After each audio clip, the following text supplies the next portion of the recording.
રાજકોટ જિલ્લા પંચાયતની સાધારણ સભામાં જિલ્લા પંચાયતના માનનીય અધ્યક્ષા પ્રવીણાબેનના આમંત્રણને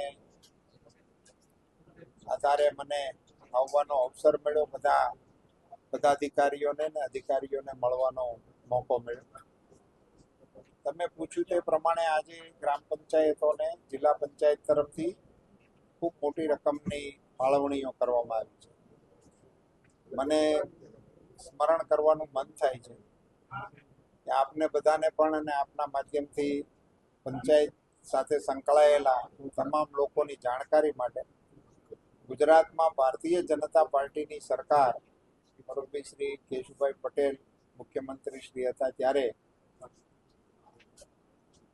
જકાત નાબૂદ કરવા માટેનો નિર્ણય લેવામાં આવ્યો અને એ વખતે એ નિર્ણયના આધારે એ સ્થાનિક સ્વરાજ્યની સંસ્થાના આવકનું મુખ્ય સોર્સ હતું.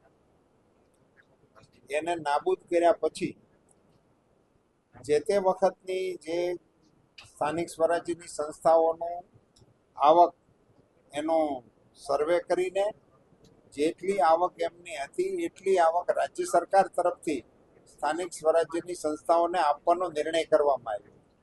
એના ભાગરૂપે આજે ગુજરાતની ભૂપેન્દ્રભાઈ પટેલની સરકારે ઘણા સમયથી આ પડતર પ્રશ્નને ઉકેલીને ગ્રામ પંચાયતોના હિતમાં નિર્ણય કરીને આ રકમની ફાળવણી કરી છે, જેના આધારે અહીંયા આજે પંચાયતોને એ ગ્રાન્ટની ફાળવણી કરવામાં આવી છે.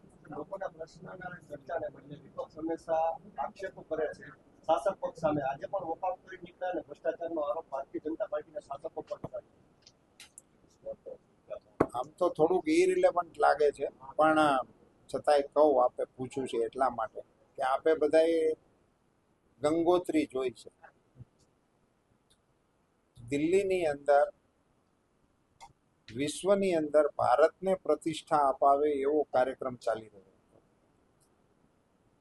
આર્ટિફિશિયલ ઇન્ટેલિજન્સના અનુસંધાને વિશ્વભરના દેશો, વિશ્વભરની સંસ્થાઓ ત્યાં ઉપસ્થિત હતી અને એમાં ભારતે કરેલી પ્રગતિની ચોમેર ચર્ચાઓ, જેની આજે પણ વિશ્વમાં ખૂબ સુખદ નોંધ લેવાય છે, એ એક વિષય છે. એ કાર્યક્રમની અંદર કપડાં કાઢીને જે પ્રકારે જે પાર્ટીએ પ્રદર્શન કર્યું, તો એ જ માંથી અહીંયા એ જ લાઈન અહીંયા આવે ને, એટલે એની પાસેથી બીજી અપેક્ષા રાખવી એ મને લાગે છે કે ઉચિત નથી. વિપક્ષ તરીકેની જવાબદારી હોય છે કે એમણે તંત્રને ચોક્કનનું રાખવું, તંત્રની ઉપર લગામ રાખવી, એ જવાબદારીઓને સુપેરે નિભાવવાને બદલે